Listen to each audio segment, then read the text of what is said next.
ದಾವಣಗೆರೆ ದಕ್ಷಿಣ mini ಸಮರ ಮುಗಿದ್ರು ಕಾಂಗ್ರೆಸ್ನಲ್ಲಿ ಎದ್ದಿರುವಂತಹ Muslim Dangal ನಿಲ್ಲದಾಗಿದೆ. Muslim ನಾಯಕರ ಮೇಲಿನ ಕ್ರಮಕ್ಕೆ ಜಮೀರ್ ಅಹಮದ್ ಬೇಸರ ವ್ಯಕ್ತಪಡಿಸಿದ್ದಾರೆ.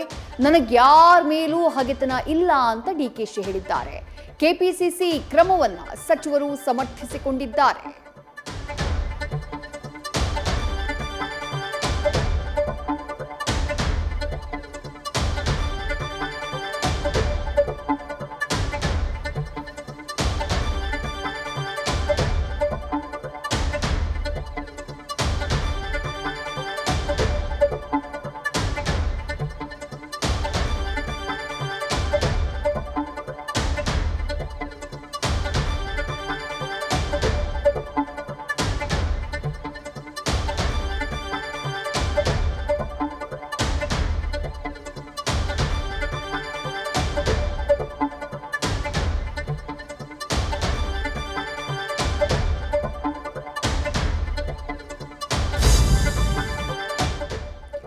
ಸಿಎಂ ಸಿದ್ದರಾಮಯ್ಯ ಸೈಲೆಂಟ್ ಆಗಿರುವುದಕ್ಕೆ ಕೆಎನ್ ರಾಜಣ್ಣ ಮಾಟ ಮಂತ್ರದ ನೆಪವನ್ನ ಒಡ್ಡಿದ್ದಾರೆ.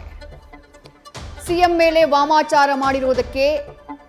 ವಾಮಾಚಾರ ನಡೆದಿರುವುದಕ್ಕೆ ಮೌನವಾಗಿದ್ದಾರೆ ಎನ್ನುತ್ತಾ ಮೇನಲ್ಲಿ ಮತ್ತೆ ಕ್ರಾಂತಿ ಎಂದಿದ್ದಾರೆ. ಇತ್ತ ಪ್ರಧಾನಿ ಮೋದಿ ಬಗ್ಗೆ ಮಲ್ಲಿಕಾರ್ಜುನ ಖರ್ಗೆ ವಿವಾದದ ಕಿಡಿ ಹೊತ್ತಿಸಿದ್ದಾರೆ.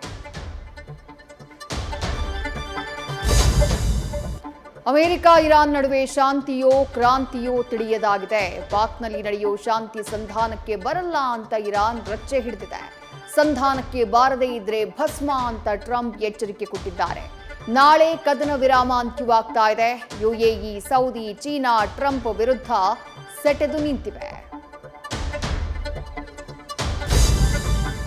ಎಸ್ಎಲ್ಸಿ ತೃತೀಯ ಭಾಷೆಗೆ ಅಂಕಗಳನ್ನ ಕೈಬಿಟ್ಟು ಗ್ರೇಡ್ ಕೊಡೋಕೆ ಮುಂದಾಗಿದ್ದ ಸರ್ಕಾರಕ್ಕೆ ಹೈಕೋರ್ಟ್ ಶಾಕ್ ಕೊಟ್ಟಿದೆ. ತೃತೀಯ ಭಾಷೆಗೆ ಗ್ರೇಡ್ ಬೇಡ, ಅಂಕವನ್ನೇ ಕೊಡಿ ಅಂತ ನ್ಯಾಯಾಲಯ ಪುನರುಚ್ಚರಿಸಿದೆ.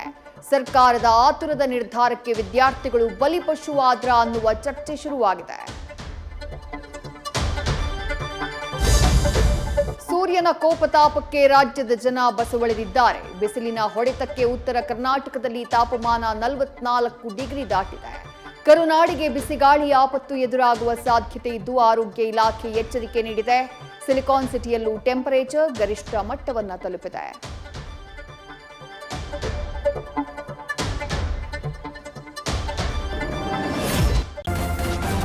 ನ್ಯೂಸ್ ಫಸ್ಟ್ ನಿರ್ಭೀತಿಯಿಂದ ನಿಮ್ಮ ಪರವಾಗಿ.